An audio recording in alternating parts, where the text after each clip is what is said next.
నేను ఈ రోజు ఒక నెల జీతం ఇచ్చి సంవత్సరం పాటు ఖర్చు పెట్టండి అని చెప్పట్లేదు. కానీ మనకి వస్తున్న నెల జీతాన్ని ఇందాక మన చీఫ్ గెస్ట్ గారు చెప్పినట్టు 20% తప్పనిసరిగా పొదుపు చెయ్యాలి. అసలు ఈ ఖర్చు పెట్టే వ్యవస్థ ఎక్కడ మొదలైందో తెలుసా? ఎప్పుడైతే అమెరికాలో, యూరప్ లో ఆర్థిక విప్లవం వచ్చిందో, ఫ్యాక్టరీలు నెలకొల్పారో, ఆ ఫ్యాక్టరీలు స్టార్ట్ అయిన తర్వాత సమాజం అంతా వ్యవసాయం నుంచి ఇండస్ట్రియల్ రెవల్యూషన్ లోకి వెళ్ళి ఇండస్ట్రీలో ఉద్యోగం చేయడం మొదలుపెట్టినాయి.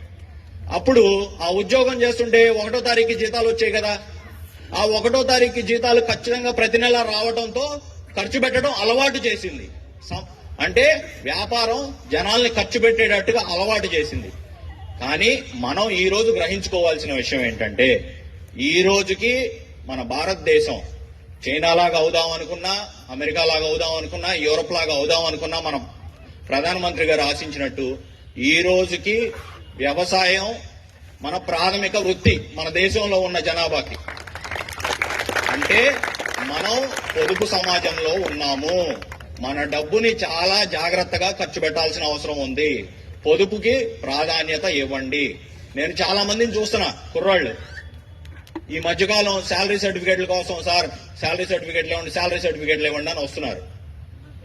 అంటే కంపెనీలో అడ్వాన్సులు రన్ అవుతా ఉంటాయి, మళ్ళీ శాలరీ సర్టిఫికేట్ల కోసం వస్తున్నారు. ఎందుకోసం? ఆ డబ్బులు పెట్టి ఇందాక మన సార్ చెప్పినట్టు అప్పు తీసుకోవటం కోసం.